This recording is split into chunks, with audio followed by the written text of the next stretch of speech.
Sabina, I've been asked by another senator, Senator Welch, to deliver his message of support. I would like to thank the senator for his commitment to remembrance of the Srebrenica Genocide and his visit to Srebrenica in October. Dear friends, it is solemn yet necessary to recognize the 29th anniversary of the genocide in Srebrenica. Can we go to the next slide, please?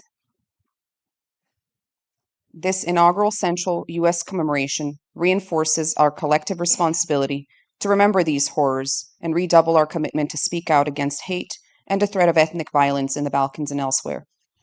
When I visited the Srebrenica Memorial Center in October 2023, I was struck by how recent the events of 29 years ago felt. I met with the mothers of Srebrenica who shared stories of their sons, brothers, husbands, and fathers who were taken to die because of their identity alone.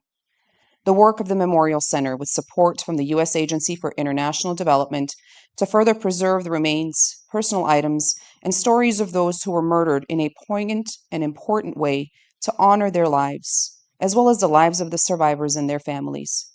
The United States will not tolerate those who spread harmful rhetoric or advance violence and hate in Bosnia and throughout the region. Perpetuating ethnic conflict undermines economic prosperity and regional stability in the Western Balkans, which are essential for European cohesion and critically intertwined with American national security interests. When I traveled to Bosnia and Herzegovina's beautiful capital city of Sarajevo, I was encouraged by those working to advance the country's multi-ethnic character, sovereignty, and territorial integrity. I will continue to work with partners in the Senate and elsewhere to strengthen and protect Bosnia and Herzegovina. Memorializing the victims of the atrocities that took place at Srebrenica 29 years ago through this commemoration presents an opportunity to reflect on painful history, but also to look ahead to a more hopeful future. Thank you for your commitment to acknowledging painful truth and celebrating the triumph of the human spirit. Once again, I want to thank the senator, and I will now pass it back to Sabina. Thank you all.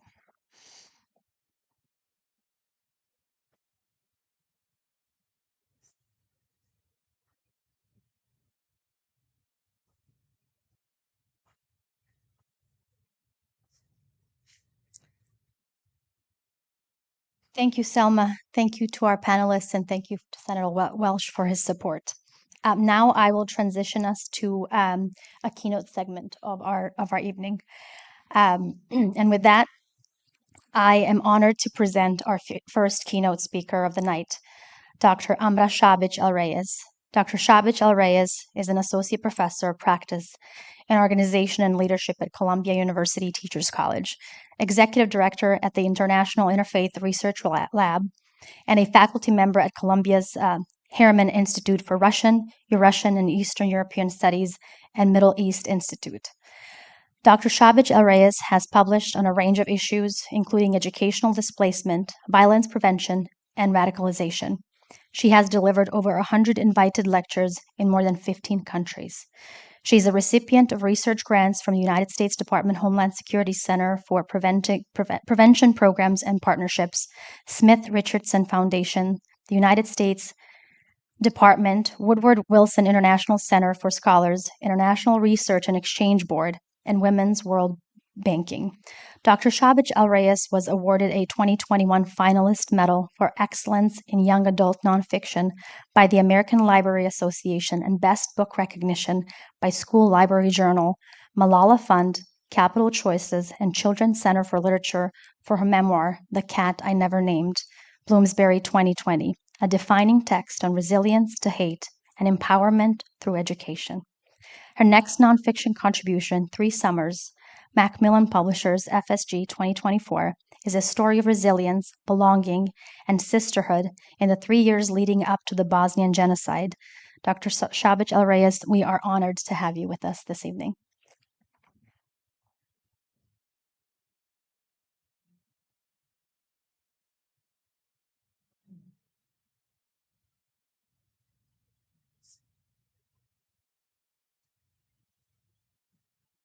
Thank you, Sabina. I have to say, a very difficult panel to follow, but I think a lot of themes that I will be talking about this evening um, have really come out of this conversation, even though I was not quite sure what the questions would be asked.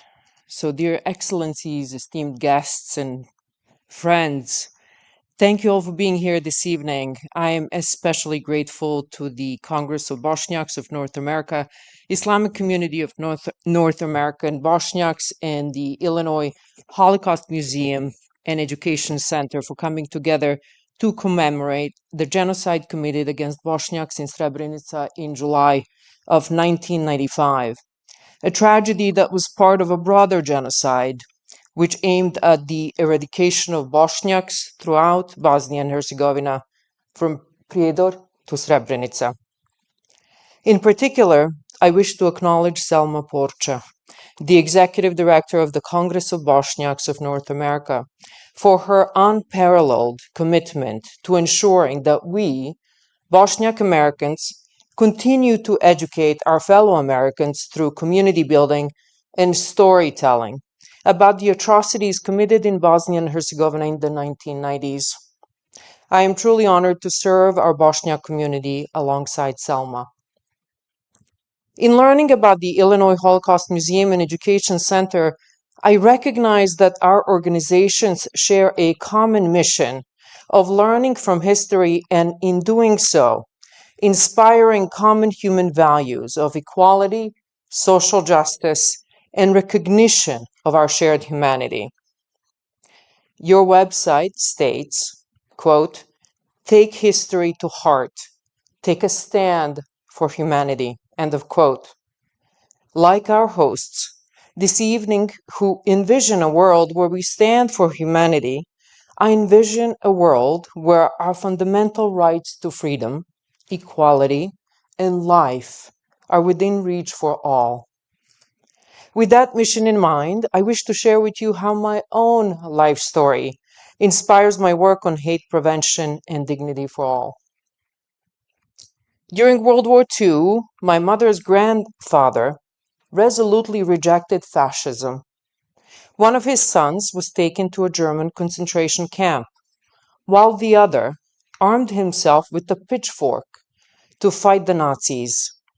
I never met my father's dad, who also resisted fascism, but I was privileged to have grown up with my grandmother, Nura, who shared our family's stories of resilience to hate. One story I recall involved an encounter with fascist forces. Held at gunpoint, she watched as they raided her home, demanding her to disclose where she hid weapons for her husband and the resistance against the Nazis. Even when faced with the threat of the loss of not only her own life, but the lives of her 5 young sons, including my father, Mehmed, my grandmother refused. The Nazis failed to locate the weapons she stashed under that season's corn my grandmother and her children harvested. Neither my grandmother nor any of my family members were ordained or recognized for their courage to resist fascism while they themselves were under occupation. But they all discovered their true selves as they struggled for freedom and the dignity of all people. None of my family members were Jewish. They were Bosnian Muslims, Bosniaks, who found themselves stateless in 1941, after Yugoslavia was occupied by both Nazi Germany and Nazi Croatia. As rumors of Nazi terrorism spread, influential Bosnian Muslim clergy and Islamic scholars bravely signed a set of public resolutions condemning the horrific violence targeting Europe's Jewish, Roma, and accompanying minority groups. These resolutions were openly signed by Muslim clergy and intellectuals in towns like Prijedor, Sarajevo, Mostar, Banja Luka, Bijeljina, Tuzla, Zenica, Bosanska Dubica, and Bugojno. These are the same towns where Muslims during the 1990s Bosnian genocide were displaced from their homes, bombed, starved, raped, threatened with complete eradication, taken to concentration camps, and some even forced to wear white armbands to be labeled the dehumanized other. While the Muslim resolutions of 1941 had local variations in style and expression representing the range of communities that penned and endorsed them, all of them, without exception, delivered the same message to the occupying fascist force that we, Bosnian Muslims, condemn all forms of discrimination and mass atrocities that target Jewish, Roma, and other minorities.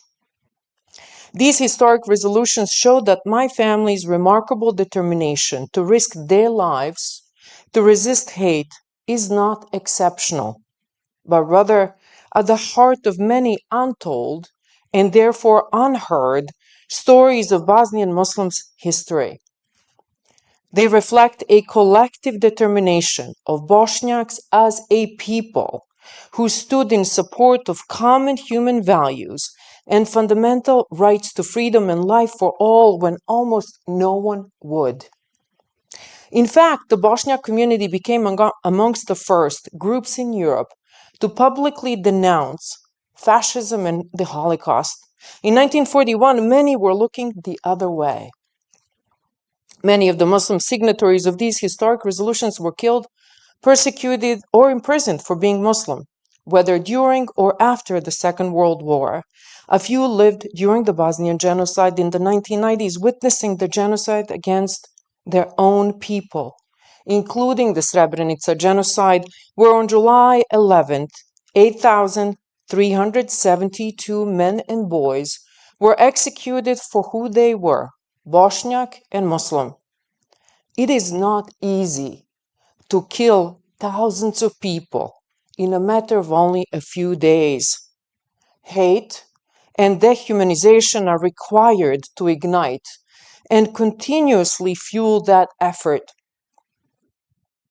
But these stories of Bosniaks' resilience to hate serve as a powerful lesson and a reminder how important it is that we make them visible in our curricula, in our classrooms, in our living rooms, and in educational events like this evening's commemoration of the Srebrenica Genocide.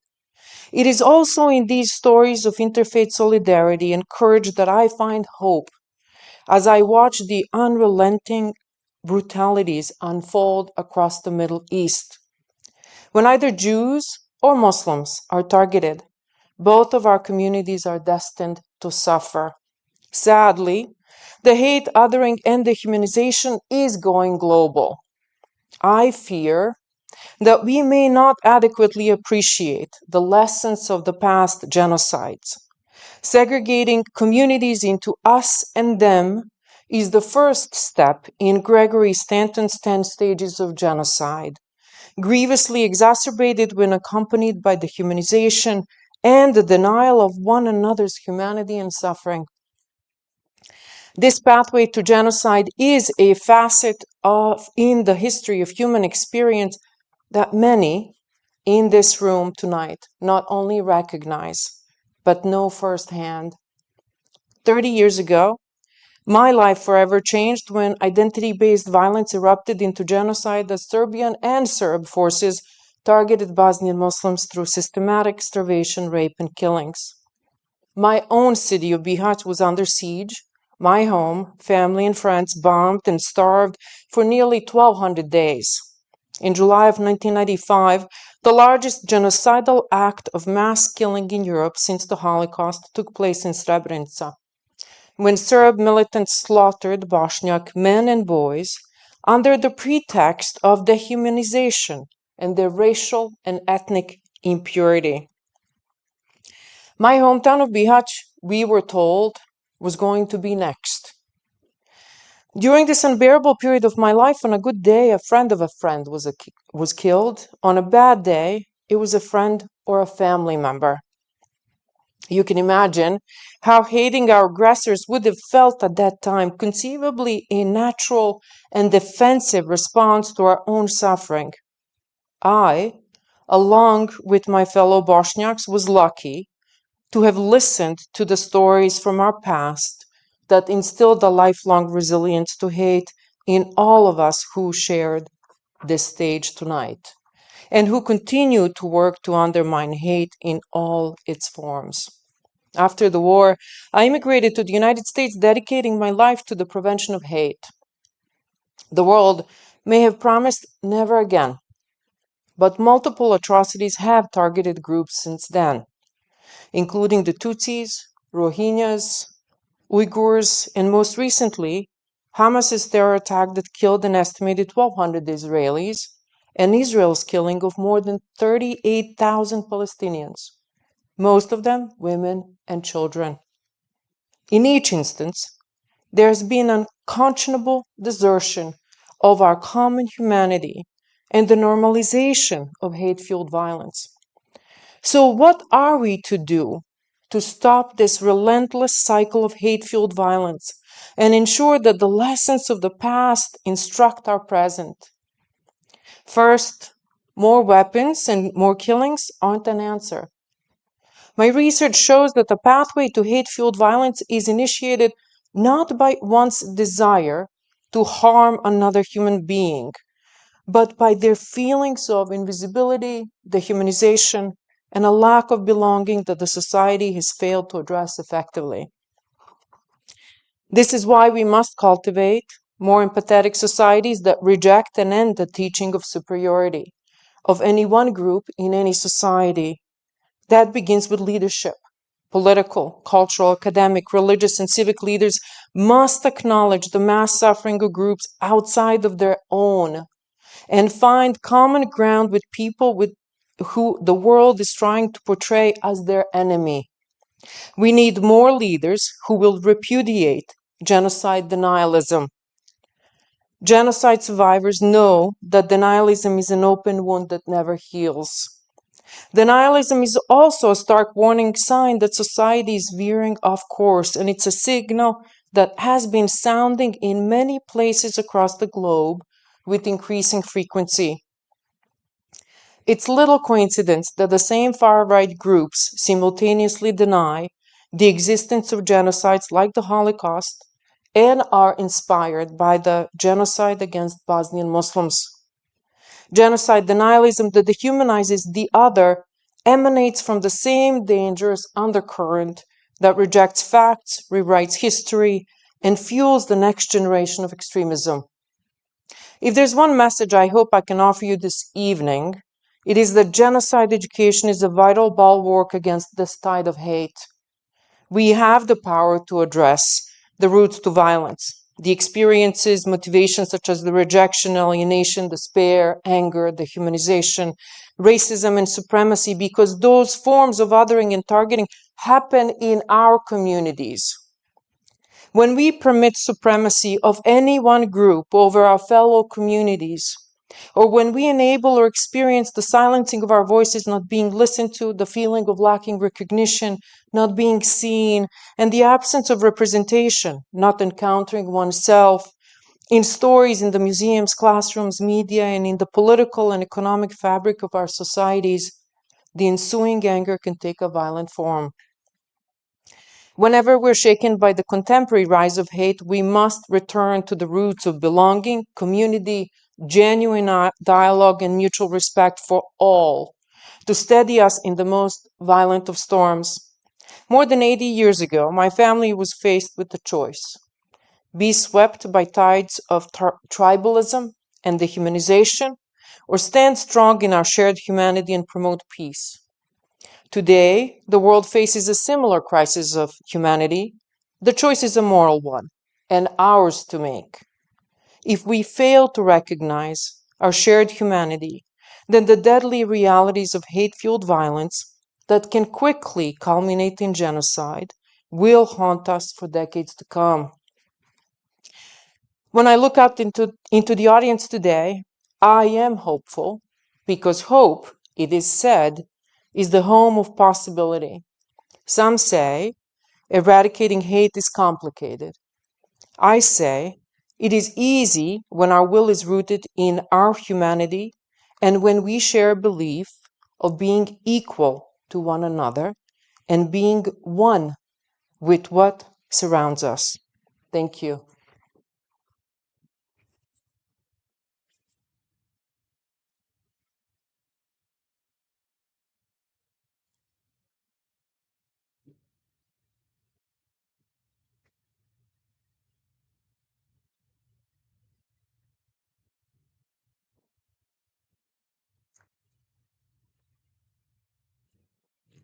Thank you, Amra, for your story, for your inspiration, and for everything that you do. Now, I would like to introduce our closing keynote speaker, Dr. Emir Suljagic. Dr. Suljagic is a man of profound intellect and resilience, whose life's journey has been both challenging and inspiring. Born in the town of Bratunac in Bosnia and Herzegovina, he lived through the harrowing siege of Srebrenica, an experience that has profoundly shaped his life's work and commitment to human rights and justice. Dr. Suljagic pursued his higher education with a determination to understand and convey the complexities of conflict and reconciliation. He earned his bachelor's degree in political science from the University of Sarajevo, where he began to delve into the political and social dynamics of the Balkans. His pursuit of knowledge took him further afield, leading him to Central European University in Budapest, where he obtained his master's degree in political science. Driven by a relentless quest for truth and justice, Dr. Suljagic continued his academic journey, culminating in a PhD from the University of Hamburg. His doctoral research focused on the politics of memory and the mechanism of transitional justice, particularly in post-conflict societies. His scholarly work has been instrumental in shedding light on the processes of dealing with the past and the importance of collective memory in shaping future generations. In addition to his academic achievements, Dr. Suljagic has had a significant impact through his professional work. He has served in various capacities, including as a journalist, educator, and public servant. His tenure as the director of the Srebrenica Memorial Center is particularly noteworthy. Under his leadership, the center has not only preserved the memory of the victims of the Srebrenica Genocide, but has also become a beacon of education and advocacy, promoting peace and reconciliation. Dr. Suljagic has also been a vocal advocate for human rights on the international stage, contributing his expertise to numerous organizations and forums dedicated to preventing genocide and promoting justice. His insights and analyses are regularly sought after by both academia and policymaking communities. Today, we are privileged to hear from a man whose life and work stand as a testament to the enduring power of education, memory, and justice. Dr. Suljagic, would you please join me on stage?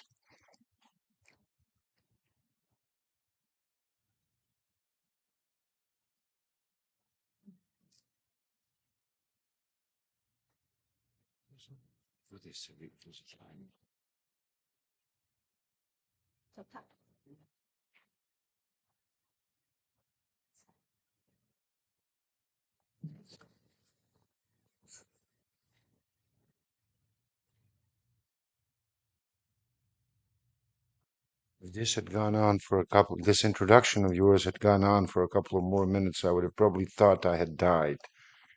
I've not heard so many people, I've not heard people say so many nice things about me for a very long time. Okay, I have a prepared speech, so and I just hope I'll have discipline enough this time to read it through. But if I depart from it, do not take it against me. Now, friends, ladies and gentlemen, countrymen, why are we here tonight? Why, more importantly and more broadly, do we, as a group that once faced extinction and survived only where and when we mounted a successful defense, and only then, why do we do this? Why do we gather annually, share stories, and commit to future remembrance? Is that an end in itself? I don't think it should be an end in itself. I don't think it is. It is an end in itself, and I think it is part of a greater mission. Because I also believe that our experiences must carry significance within the broader scope of our history, for history as a nation and our history as a country. Now, the real question is how to ensure that our experiences remain integral to our history. It is not solely the responsibility of memorial institutions. If it were, building memorials worldwide would suffice to prevent mass atrocities. Unfortunately, this is not the case. Speaking of Bosnians and of Bosnia, I believe we're not adequately investing in memorialization or our history, and failing to invest in and protect our history jeopardizes our future. That much is certain. This morning I visited a nearby Barnes and Noble, and even though I was not looking for it, I ended up in front of a shelf dedicated to Eastern Europe. And I found two titles about Bosnia, partly, and its history. It was Misha Glenny's The Balkans and Robert Kaplan's Balkan Ghosts. Those are horrible books. Those books are among the most misleading and prejudicial accounts of our history, yet they were the only two books there. This is what must change. And this must change, and it must be the work of our generation. We must define our own history and ensure that our voice is heard. Our memorial institutions in Bosnia and Herzegovina reflect our inadequacies. Even when they exist, they often fall prey to the mind-numbing bureaucracy of the Bosnian state, instead of serving as beacons for our most creative, most educated, and hardworking individuals. Because this work is not mere public relations. It is the real work of history, encompassing archiving, research, collecting, preserving, and conserving, and more. Though it is costly, this investment is essential to avoid paying in blood in the future. And yet, despite this, all of our memorial institutions are funded and understaffed. Our brightest researchers are hindered by the unprecedented politicization and corruption within Bosnia and Herzegovina's institution of higher learning. Currently, our history and narrative are largely shaped by a few dedicated individuals. But even if we were doing everything right, why do it? Why remember? The logical answer to that should be to prevent future atrocities. But in our position, in the position of Bosniaks, we actually must address what measures can genuinely prevent genocide and how we can implement them. It's one thing to say it. It's another thing to actually do it in reality, to take steps. Now, I strongly believe that preventing genocide must be the cornerstone of our strategic and political calculus. And when I say genocide, I refer not only to Srebrenica, but also to the concentration camps of Prijedor and elsewhere, the rape camps across Bosnia, the mass executions of 1992, the widespread cultural heritage destruction, and the routine use of mass graves years before Srebrenica. But let me get back to my question.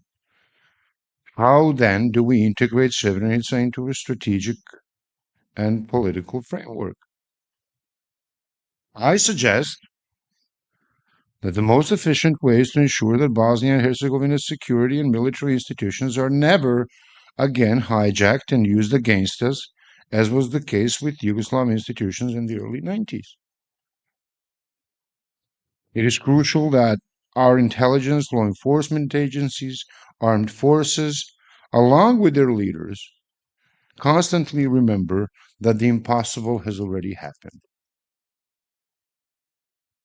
I'm not an expert in security or military, but our leaders, our political leaders, have a special responsibility to ensure that our security is overseen by the best and the brightest, devoid of political interference or internal conflicts.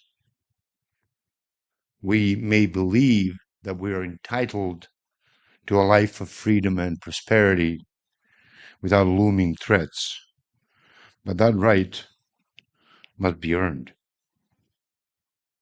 Our task is seemingly simple: to ensure that any potential aggressor understands that the cost of attacking us will forever outweigh any possible benefit. Yet it is the most challenging and vital task, requiring constant vigilance, education, and awareness. The burden of nation and state building cannot rest solely on memorial institutions or genocide survivors. It is a collective task stemming from a collective effort.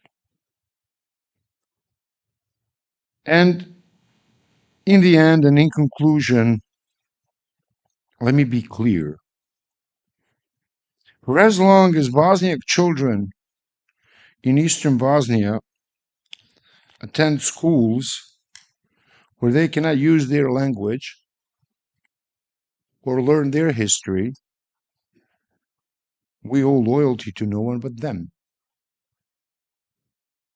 For as long as Bosniaks in eastern Bosnia live under virtual apartheid, our sole focus must be on their freedom. We have no more pressing issues than the freedom of our own nation. Across Bosnia, in every corner of our country, because we will either live as free women and men in the whole of Bosnia and Herzegovina, or we will not live at all. Thank you very much.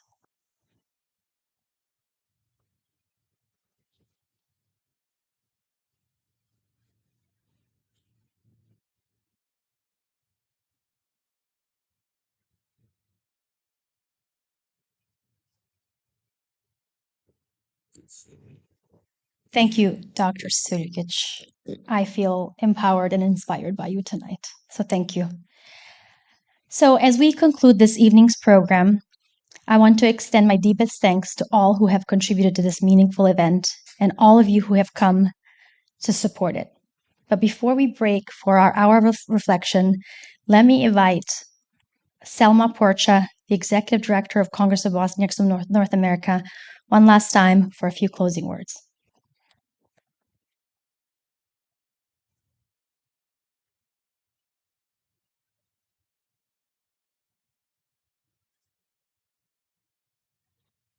They're not closing words. I wanted Dr. Suljagic's words to be the closing words, but I did want to express our thanks once more to the Illinois Holocaust Museum and Education Center and Doris Lazarus, who's here tonight on behalf of the museum. And I have a little gift for you that I would like to give you if you were okay to come up on stage.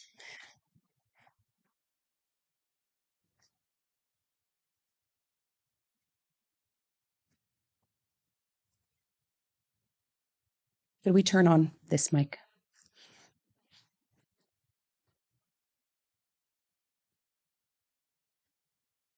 Doris, in Bosnia, the Bosniak Muslim and Jewish communities have lived side by side for centuries. And in honor of that, and to thank you all for standing with us and helping us educate about the Srebrenica Genocide, I would like to give you a copy of the Sarajevo Haggadah for the museum as a gift from our community. This is a book, a holy book that was saved by Bosniak Muslims twice, once in the Second World War and once in the war in the 90s, because it's a holy book. And it was saved by Bosniak Muslims because that's what we should do as good people. So, thank you. Of course. Thank you. Of course. And with that, we can begin our reflection hour. Thank you all so much for being here. Really, really appreciate it. There are refreshments and appetizers in the lobby, so please stick around and let's talk about everything that we heard tonight. Thank you.